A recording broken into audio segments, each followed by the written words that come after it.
దివాళాకోరు పాలన care of Congress party. దేశంలో ఎక్కడ అధికారం వెలగబెడితే అక్కడ ఆర్థికంగా కుదేలు కావడం, అక్కడ ఖజానాను ఖాళీ చేయడం, ప్రజల్ని తీవ్రంగా ఇబ్బందులు పెట్టడం, ఇది కాంగ్రెస్ పార్టీ వంతుగా, కాంగ్రెస్ పార్టీ తంతుగా సాగుతోంది.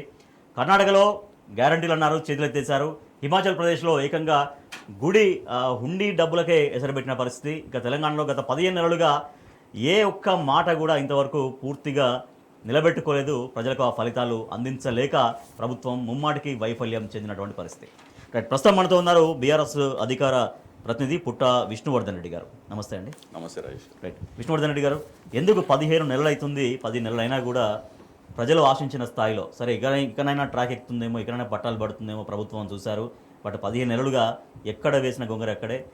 ఏమైనా హామీలు ఇచ్చారో ఆ హామీలు ఒక్కటంటే ఒకటి కూడా పూర్తి స్థాయిలో అమలు చేయలేని పరిస్థితి. ఇదే వైఫల్యం కొనసాగినట్టేనా? 100%. ముందుగా టీ న్యూస్ ప్రేక్షకులకు నమస్కారాలు, గుడ్ ఈవినింగ్.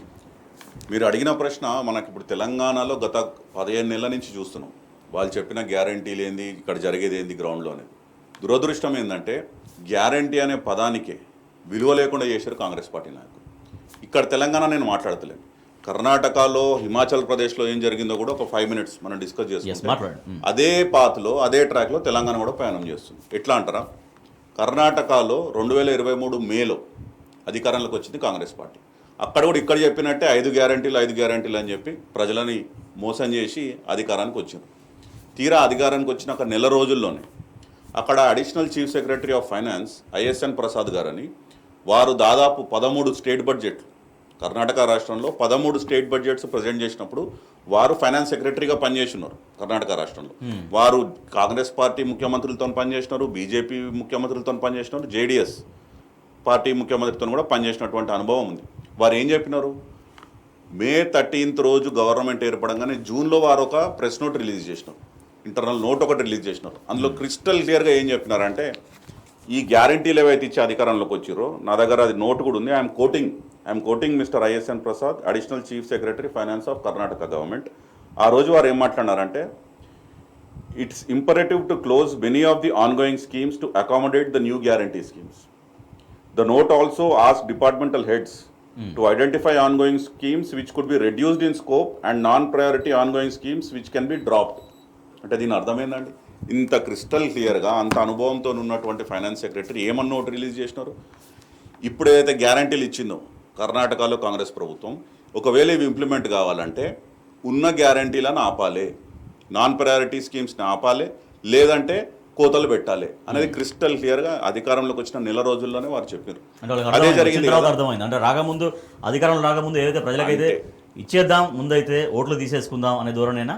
ఎగ్జాక్ట్లీ అదే ప్రశ్న ఇక్కడ కూడా బట్టి విక్రమార్క గారు ప్రతిపక్ష నాయకుడిగా ఉన్నప్పుడు ఇండియా టుడే కాన్క్లేవ్లో అడిగినప్పుడు, మీరు ఇన్ని గ్యారంటీలు చెప్తున్నారు కదా, ఎట్లా అమలు చేస్తారు, మీరు అసలు ఆలోచించరా, మీరు నిధులు ఎట్లా సమకూర్చుకుంటారు, అసలు వనరులు ఎక్కడి నుంచి వస్తాయి అన్నప్పుడు వీరు ఎంత కాన్ఫిడెంట్గా మాట్లాడినారంటే, మా దగ్గర అపారమైన మేధోశక్తి ఉంది, కాంగ్రెస్ పార్టీలో మహానుభావులు పెద్ద పెద్ద నాయకులు ఉన్నారు, మాకు అన్నీ తెలుసు, మేము అన్నీ చూసే మాట్లాడుతున్నామని చెప్పి ఎన్నికలకు ముందు వీళ్ళు మాటిచ్చారు ప్రజలకు. మరి ఈరోజు ఏమైందండి, తిరిగి 15 నెలల్లో ఏమైంది? రైతు రుణమాఫీ 30-40% మించి కాలేదు, రైతు బంధు ఎవరికీ పడలేదు, మీకు 6 గ్యారంటీలలో ఏవైతే మహిళలకు 2,500 అని చెప్పారో ఇప్పటివరకు స్టార్ట్ కాలేదు, యువకులకు 5 లక్షల క్రెడిట్ కార్డు అన్నారు, అది స్టార్ట్ కాలేదు, అవ్వాతాతలకు ముసలోళ్ళకి 4,000 పెన్షన్ చేస్తామన్నారు, అది స్టార్ట్ కాలేదు. అసలు ఇచ్చిన 6 గ్యారంటీలో ఏది కూడా ఈ రోజు వరకు 15 నెలలు గడుస్తున్నా కానీ ఒక అడుగు కూడా ముందుకు పడలేదు. సేమ్ థింగ్ ఇదే మీరు కర్ణాటకతో కంపేర్ చేయండి. కర్ణాటక మనకన్నా ముందు 6 నెలల ముందు అధికారంలోకి వచ్చింది కాంగ్రెస్ పార్టీ. అక్కడ ముఖ్యమంత్రి ఏం మాట్లాడిండండి, ఆన్ రికార్డ్ నేను చెప్తున్నాను, సిద్ధరామయ్య గారు కొత్త జిల్లాలు ఏర్పాటు చేయడానికి కూడా డబ్బులు లేవు మా దగ్గర అని చెప్పి వారు మాట్లాడినరు అని సదాక్షరి అని కర్ణాటకలో ఒక ఎమ్మెల్యే బహిరంగంగా పబ్లిక్ మీటింగ్లో ఆయన అనౌన్స్ చేసినారు. నేను ముఖ్యమంత్రి దగ్గరికి వెళ్ళి ఒక కొత్త జిల్లా ఏర్పాటు చేసుకోవాలి, మనకి బాగుంటుందని చెప్తే ఇప్పుడు నిధులు లేవు, ఇప్పుడు మేము చేయలేమని చెప్పినటువంటి దుస్థితి కర్ణాటకలో. ముఖ్యమంత్రి కాదు, ఉప ముఖ్యమంత్రి కూడా డీకే శివకుమార్ గారు కూడా అదే మాట్లాడారు, డెవలప్మెంట్ యాక్టివిటీస్కి ఫండ్స్ లేవు, ఇప్పుడు మీరేం అడగకండి అని ఎమ్మెల్యేలకు చెప్తున్నారు అని క్రిస్టల్ క్లియర్గా జరిగినాక 35 మంది ఎమ్మెల్యేలు కంప్లైంట్ చేస్తే సిద్ధరామయ్య గారు పిలుచుకొని వాళ్ళని కూర్చోబెట్టుకొని ఎక్స్ప్లెయిన్ చేసే విధానం, మనం ఇచ్చిన గ్యారంటీలకు మనం నిధులు సమకూర్చలేము, ఇవి కావు, కాబట్టి మీరు ఇప్పుడు నా మీద ప్రెజర్ అయ్యకండి, నేనేం డెవలప్మెంట్ యాక్టివిటీ చేయలేను అని. దీనికి తాజా ఉదాహరణ ఆ రోజు జరిగింది ఏంటి అంటే, SC/ST డెవలప్మెంట్ వెల్ఫేర్ ఫండ్, ఏ రాష్ట్రానికైనా SC/ST సప్లాన్ ఉంటుంది, దాంట్లో కేటాయించి డెవలప్మెంట్ ఫండ్ ఎంత భావదారిద్ర పార్టీ అంటే కాంగ్రెస్ పార్టీ దేశం మొత్తం మీద వీళ్ళకు ఒక దూరదృష్టి ఉండదు, ఒక విజన్ ఉండదు, పరిపాలన దక్షత ఉండదు. అడ్డగోలుగా హామీలు ఇచ్చి అధికారంలోకి వచ్చినాక ఎస్సీ ఎస్టీ సప్లై నిధులను కూడా 14,000 కోట్ల రూపాయలని దారి మళ్లించి ఈ గ్యారంటీలకి ఫండింగ్ చేస్తామని చెప్పి ఆ నిధులు దారి మళ్లించారని చెప్పి national commission for SC welfare ఢిల్లీలో వాళ్ళు సూమోటోగా ఇది టేకప్ చేసి వివరణ ఇవ్వాలని చెప్పి కర్ణాటక ప్రభుత్వానికి వారు లేఖ రాయడం జరిగింది. అంటే ఇంత దరిద్రంగా ఎస్సీ ఎస్టీ ఫండ్స్ కూడా వాడుకుంటాం మేము అంటే ఇచ్చిన హామీలు ఏది అమలైతలో గ్రౌండ్లో విపరీతమైన వ్యతిరేకత పెరిగింది. మరి ఎట్లా చేయాలి? ఇదొకటి. ఇంకొకటి కూడా మీరు ఇచ్చిన వాళ్ళు సేమ్ అవే గ్యారంటీలు 200 యూనిట్ల ఫ్రీ కరెంట్ అన్నారు. కర్ణాటకలో కూడా ఏమన్నారు? 200 అని అధికారులకు రాగానే 200 మీద ప్రతి యూనిట్కి ₹2.89 పెంచి పడేసినారు. ఓవరాల్గా బెంగళూరులో మీకు దాదాపు అంటే ఇయర్ బై ఇయర్ స్లాబ్ వాళ్ళు ఈరోజే డిక్లేర్ చేసినారు. ఇయర్ 2025-26కి 67 పైసలు పర్ యూనిట్ పెంచుతున్నాము, 27-28కి 71 రూపీస్ పెంచుతున్నాము, ఆ తర్వాత ఇయర్ 91 రూపీస్ పెంచుతున్నాము చేసిర్రు. ఒక పక్క ఫ్రీ కరెంట్ ఇస్తామని చెప్పి ఇంకో పక్క అధికారం లాగానే హైక్ చేసేసినారు power tariff. Same thing with bus fares. ఒక పక్క మహిళలకు ఫ్రీ బస్ అన్నారా, ఇంకో పక్క 15% అది కూడా పెంచేసి. సో అది కర్ణాటక. హిమాచల్ ప్రదేశ్ విషయానికి వస్తే అక్కడ గుడులకు డబ్బులు ఇచ్చి గుడుల్ని స్ట్రెంథెన్ చేసి అట్లా చేయాల్సిన ప్రభుత్వం ఉల్టా ఆ గుళ్ళో ఉన్నటువంటి ఉండి డబ్బులపైనే కన్నేసి వాటితోటి పథకాలు నడిపించే ప్రయత్నం జరుగుతున్న పరిస్థితి. హిమాచల్ ప్రదేశ్ ఇంకా దారుణం. అంటే అక్కడ వాళ్ళకి అసలు ఏం చేయాలి, ఎట్లా చేయాలని వాళ్ళు అక్కడ 10 గ్యారంటీలు ఇచ్చారు. మీరు గమనించాల్సింది ఏంటంటే కర్ణాటకలో 5 గ్యారంటీలు, తెలంగాణలో 6 గ్యారంటీలు, హిమాచల్ ప్రదేశ్లో 10 గ్యారంటీలు. కాంగ్రెస్ పార్టీకి ఉన్నదే అధికారం ఈ 3 రాష్ట్రాల్లో. ఆ 10 గ్యారంటీ ఇచ్చినాక వాళ్ళకి ఏమర్థమైంది? మేము ఇవి ఇంప్లిమెంట్ చేయలేము, మేము ఇవి ఆచరణ చేయలేము కాదు. తర్వాత వాళ్ళు ఏం చేస్తారంటే ఇప్పుడు మీరు గుడ్ల గురించి మాట్లాడారు. దాదాపు హిమాచల్ ప్రదేశ్లో 36 ప్రముఖ గుళ్ళు ప్రభుత్వ కంట్రోల్లో ఉన్నాయి. వాటి నుంచి ఆ ట్రస్ట్కి ఏవైతే డబ్బులు వస్తాయో ఆ డబ్బులు గవర్నమెంట్ ఖాతాలో వేస్తే అవి మేము స్కీమ్స్ రన్ చేసుకోవడానికి వాడుకుంటాం అనేది ఏదో నోట్ వచ్చిందని చెప్పి నేను కూడా చదివిన. అంటే ఇంత చండాలంగా, ఇంత దరిద్రంగా ఒకవైపు ఎస్సీ ఎస్టీ సబ్ ప్లాన్ నిధులను కర్ణాటకలో మళ్ళిస్తారు. హిమాచల్ ప్రదేశ్ పోతే దేవుళ్ళ కోసం, గుడుల కోసం వాళ్ళ ట్రస్ట్లో ఏవైతే డబ్బులు ఉంటే అవి కూడా ప్రభుత్వానికి ఇవ్వాలి అనే స్థితికి ఈరోజు కాంగ్రెస్ పార్టీ దిగజారిపోయిందంటే ఇది అధోగతి పాలైంది. కాంగ్రెస్ ప్రభుత్వం ఎక్కడున్నా అన్ని రాష్ట్రాల్లో ఇదే పరిస్థితి. ఇంకొకటి హిమాచల్ ప్రదేశ్లో మీకు ప్రజలకు తెలవాల్సింది ఏంటిదంటే టాయిలెట్ సీట్ ట్యాక్స్ అనేది కూడా వాళ్ళు ప్రపోజ్ చేసినారు. ఇంట్లో ఎన్ని టాయిలెట్ సీట్స్ ఉంటాయి ప్రతి టాయిలెట్ సీట్కి ₹25 అనేది ఒక ప్రపోజల్ చేసినారు అక్కడ. అంటే అసలు చూడండి అది అంత దరిద్రంగా, ఎంత అంటే ఆలోచించడానికి కూడా. అంటే ఇంట్లో 2 టాయిలెట్లు ఉంటే ₹50 నెల కట్టాలి ప్రభుత్వానికి, 4 ఉంటే ₹100 కట్టాలి. అంటే ఏ మార్గం ఎక్కడ ఉన్నా అక్కడ నుంచి. ఇంకోటి చెప్పనా మీకు కానీ ప్రజలు కానీ, ఇంకో ఆశ్చర్య విషయం, హిమాచల్ ప్రదేశ్లో గంజాయి కల్టివేషన్ కూడా లీగలైజ్ చేద్దాము అని చెప్పి ఒక ప్రపోజల్ ఉంది. అంటే గంజాయి మొక్కలు పెంచడం ద్వారా రాష్ట్రానికి వాళ్ళు అంచనా వేసింది దాదాపు 500 నుంచి 600 కోట్లు ఖజానాకు వస్తే రాష్ట్ర ప్రభుత్వ ఖజానాకు అని చెప్పి అది కూడా ఆలోచన చేశారు.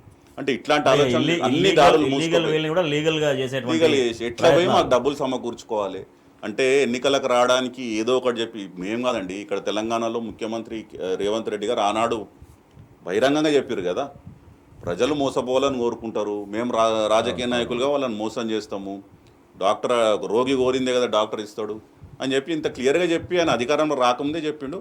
ఆయన అదే పని చేస్తున్నాడు ఈరోజు. కాకపోతే నేను చెప్పేది అంటే అటు కర్ణాటక కానీ, హిమాచల్ ప్రదేశ్ కానీ, ఇక్కడ తెలంగాణ కానీ 3 రాష్ట్రాల్లో కాంగ్రెస్ పార్టీ అన్ని రాష్ట్రాలను అధోగతికి. ఇదే ఒక ప్రణాళిక లేమి, అంటే ఒక ప్లానింగ్ లేకపోవడం కనుక ఇట్లాగే కొనసాగితే ఇప్పుడు 15 నెలలుగా ఏం జరిగిందో ప్రజలంతా చూస్తున్నారు. సో ఇంకా మిగిలిన సంవత్సరాలు అవన్నీ కూడా ఇదే విధంగా ప్రణాళిక లేకుండా కొనసాగితే రాష్ట్రం పరిస్థితి ఏంటి అనేది. అంటే ఈరోజు మనం మాట్లాడుకుంటే ఇప్పుడు కాంగ్రెస్ పార్టీ నాయకులు అట్లా మాట్లాడుతున్నారు, కానీ వాళ్ళు ఇచ్చిన నివేదికలలోనే కాగిచ్చే కంప్ట్రోలర్ అండ్ ఆడిటర్ జనరల్ వాళ్ళు ఇచ్చే నివేదికలను క్లియర్గా కనబడుతుంది కదా. రెవెన్యూ డెఫిసిట్ ఈ 10 నెలల్లోనే, అంటే ఫర్ ది ఫైనాన్షియల్ ఇయర్ 2024-25 గత సంవత్సరం ఏప్రిల్ నుంచి ఈ జనవరి వరకు 10 నెలలు, ఇంకో 2 నెలలు అయితే సంవత్సరం అయిపోతుంది ఆర్థిక సంవత్సరం. ఈ 10 నెలల్లోనే రెవెన్యూ డెఫిసిట్ 26,000 కోట్లకు చేరుకుంది తెలంగాణలో. అంటే మామూలుగా జనాలకు అర్థమయ్యేటట్టు చెప్పాలంటే వీళ్ళు అంచనా వేసింది, తెలంగాణ ప్రభుత్వంగా కాంగ్రెస్ పార్టీ వాళ్ళు అంచనా వేసింది ఈ ఆర్థిక సంవత్సరంలో 10 నెలల్లో 2,20,000 కోట్లు సమకూర్చుకుంటాము వివిధ సోర్సెస్ ద్వారా. రెవెన్యూ కానివ్వండి, real estate registration and stamps కానివ్వండి, ఇది బ్రూవరీస్ కానీ ఇట్లా వీటి నుంచి సమకూర్చుకుంటామని చెప్పి మాట్లాడారు. తీరా 10 నెలల తర్వాత చూస్తే 1,23,000 కోట్లే వచ్చినాయి. అంటే ఓన్లీ 55%, వాళ్ళు వేసిన అంచనాకి 55% చేరుకోగలిగారు. మరి మీ అంచనాలకే మీరు చేరుకోలేంది, రేపటి రోజు ఈ కొత్త స్కీమ్లను ఎక్కడికెళ్ళి ఇంప్లిమెంట్ చేస్తారు, ఆ డబ్బులు ఎక్కడికెళ్ళి సమకూర్చుకుంటారు, అసలు ఎట్లా ముందుకు పోతుంది? స్కీములు అమలు కాకపోవడానికి కారణం ఏంటంటే కొత్తవి కాదు రాజేష్ గారు, పాత ఆగిపోయే ప్రమాదం. అదే అంటే గత ప్రభుత్వం అప్పులు అవి మేము ఇవాళ ఆ వడ్డీలు కట్టలేక ఇబ్బందులు పడిపోతున్నాం. అందుకే స్కీమ్స్ అమలు అనేది దాదాపు వాళ్ళు సమర్థించుకునే మాటలు అనేవి నడుస్తూనే ఉన్నాయి. మీరు మంచి ప్రశ్న అడిగినారు. గత ప్రభుత్వం కేసీఆర్ గారు ప్రభుత్వం చేసిన అప్పు 4,30,000 కోట్లే రిజర్వ్ బ్యాంక్ ఆఫ్ ఇండియా లెక్క ప్రకారం. వీళ్ళు ఏదో నోటికొచ్చింది మాట్లాడతారు కానీ తర్వాత ఆ చేసిన అప్పు కూడా ఉత్పాదక రంగంలో పెట్టి దాదాపు 50 లక్షల కోట్ల ఆస్తి సంపద తెలంగాణ రాష్ట్రానికి సృష్టించారు కేసీఆర్ గారు.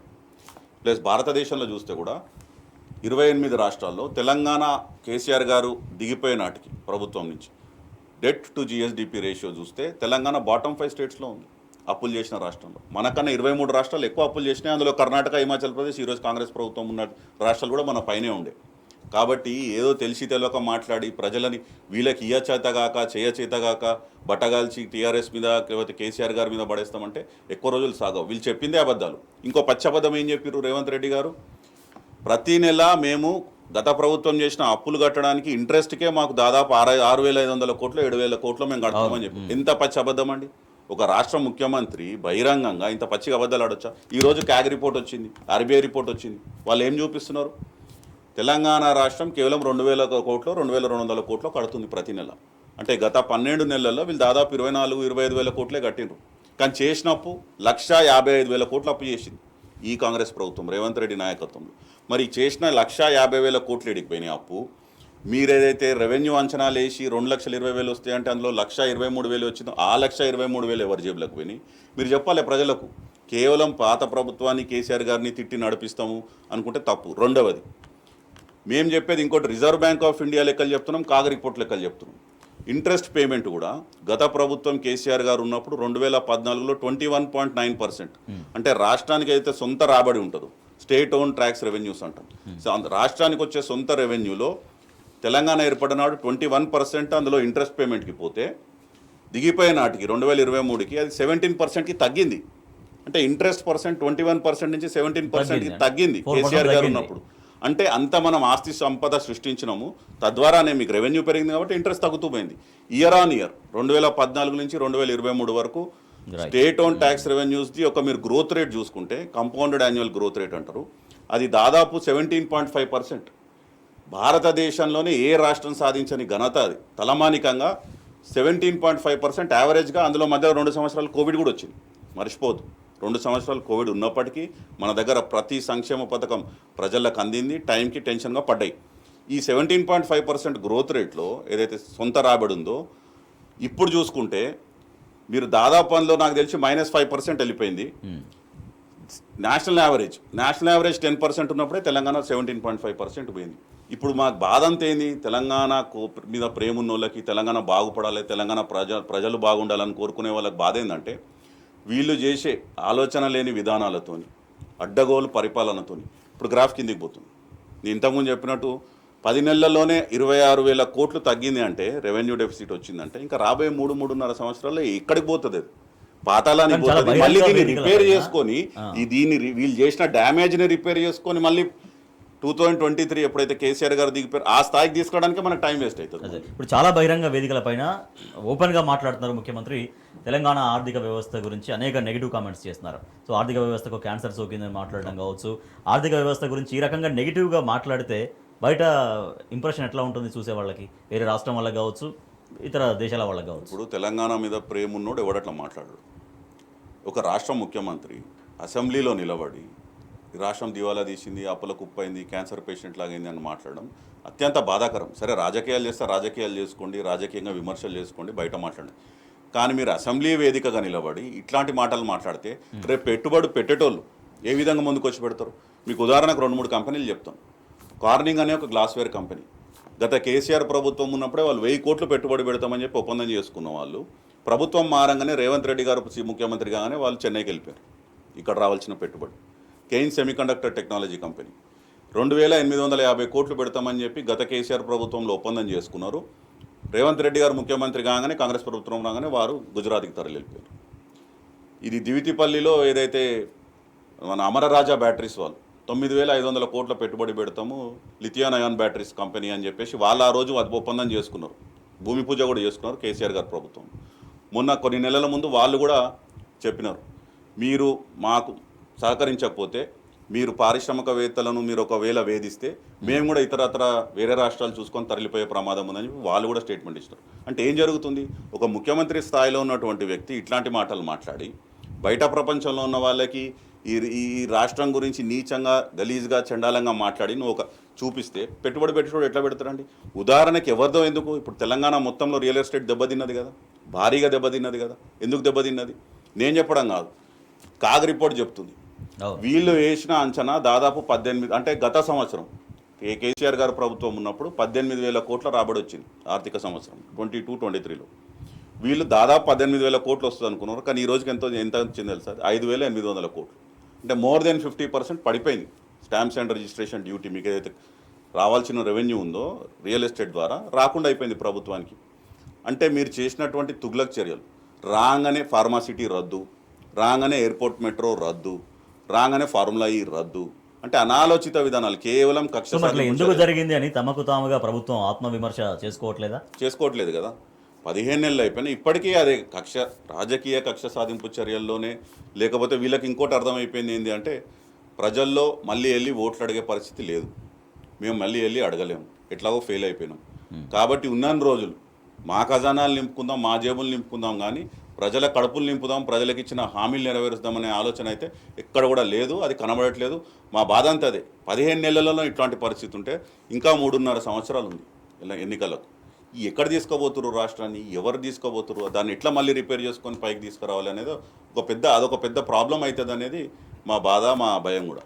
రైట్. కానీ తెలంగాణ రైజింగ్ అనేది ముఖ్యమంత్రి ఒక స్లోగన్ తీసుకుంటున్నారు, ప్రభుత్వం తెలంగాణ రైజింగ్ అని చెబుతుంది. తెలంగాణ రైజింగ్ కాదండి, తెలంగాణ రివర్సింగ్. ఒక్క రంగం చెప్పండి.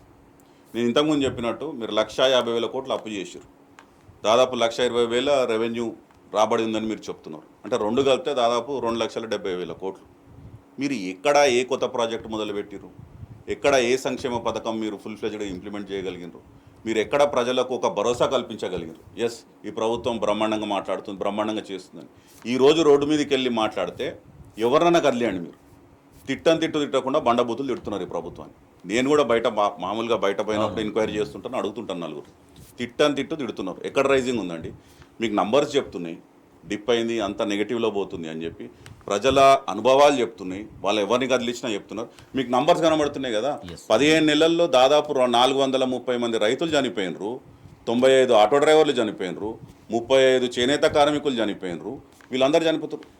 విషాహారం తిని మన గవర్నమెంట్ గురుకులాల్లో విద్యార్థులు చనిపోయినరు 50కి పైగా. అంటే ఏం జరుగుతుంది? మరణాలు, అధోగతిపాలు, రెవెన్యూస్ డిప్ అవ్వడము, ఒక నెగటివ్ సెంటిమెంట్, ఒక నెగటివ్ ఇదైతే ప్రజల్లో భయంకరంగా బిల్డప్ అయిపోయింది 15 నెలల్లో. రాబోయే రోజుల్లో ఎట్లుంటుందని మాకైతే వీళ్ళు చేతులు ఎత్తేసిర్రు.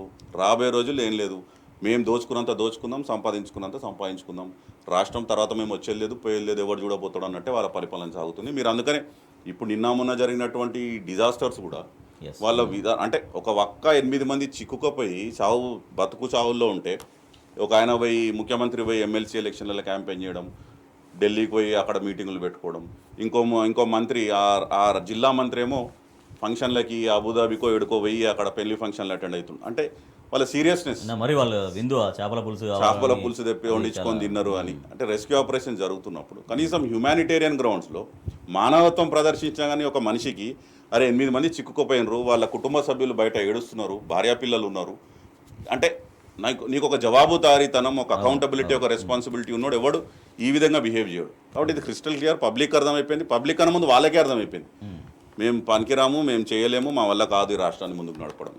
రైట్. అంటే ఫైనల్గా ఇప్పుడు దివాలా కోరు పాలన దగ్గర నుంచి ప్రజలు కోరుకునే పాలన రావాలంటే ఇప్పుడు కాంగ్రెస్ ప్రభుత్వం ఏం చేయాల్సినటువంటి అవసరం ఉంది? అట్లీస్ట్ ప్రజలు కోరుకునే పాలన మీన్స్ ఇచ్చినటువంటి హామీలు ప్రజలకు చేరడం కోసం ఆర్థిక వ్యవస్థను ఎట్లా బలోపేతం చేసుకోవాలి, ఓ ప్రణాళికాబద్ధంగా ఎట్లా ముందుకు వెళ్ళాల్సినటువంటి అవసరం ఉంది? కంక్లూడింగ్, మీరు అడిగిన ప్రశ్ననే ఆనాడు నేను ఇంతకుముందు చెప్పినట్టు బట్టి విక్రమార్క గారిని అడిగితే వారు ఈరోజు ఫైనాన్స్ మినిస్టర్. మా దగ్గర అపారమైన మేధోశక్తి ఉంది, కాంగ్రెస్ పార్టీలో అపారమైనటువంటి అనుభవం ఉంది, మేము చేయగలుగుతాం, మేము సమకూర్చుకోగలుగుతాం, మేము ముందుకు నడిపేయగలుగుతాం అని చెప్పి మాట్లాడిండ్రు. ఏది ఈ గ్యారంటీల గురించి అడుగుతాను. రైట్. కాకపోతే ఈరోజు 15 నెలల్లో తేటతెల్లం అయిపోయింది కదా. నేను ఇంతకుముందు చెప్పినట్టు ఆ కాంగ్రెస్ ప్రభుత్వంలో ఒక్కరికి కూడా తెలంగాణ మీద ప్రేమ లేదు, తెలంగాణ ప్రజలు బాగా కోరుకుంటలేరు. తెలంగాణకి ఏం కావాలి, తెలంగాణకి విజన్ ఏంది, తెలంగాణ కోసం ఒక దూరదృష్టి కానీ ఒక మిషన్ పెట్టుకొని పనిచేసే విధమైతే కనబడట్లేదు.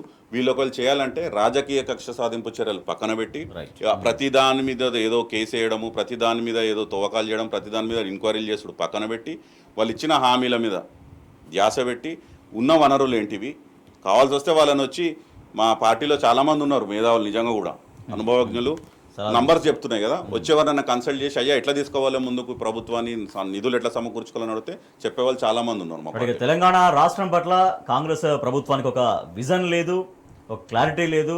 వాళ్ళు ఇచ్చినటువంటి మాటలు ఏవైతున్నాయో మాట నిలబెట్టుకోవడం కోసం ప్రణాళిక కూడా లేనటువంటి పరిస్థితి. దాంతో దివాలా కోరు పాలన అందిస్తోంది. దివాలా కోరు పాలనకు కేర్ ఆఫ్ కాంగ్రెస్ పార్టీ ఒక మన రాష్ట్రంలోనే కాదు, కర్ణాటకలో అంతే, హిమాచల్ ప్రదేశ్లో అంతే. ఇక రాబోయే 3-3.5 సంవత్సరాల కాలంలో ఇంకా రాష్ట్ర పరిస్థితి ఎట్లా ఉంటుందో ఒక భయాందోళనలు వ్యక్తమవుతున్నటువంటి పరిస్థితి. థ్యాంక్ యూ సో మచ్ పుట్ట విష్ణువర్ధన్ రెడ్డి గారు. Thank you Rajesh. ఇది వాళ్ళ బరాబర్ అడుగుదాం. చూస్తూనే ఉండండి టీ న్యూస్.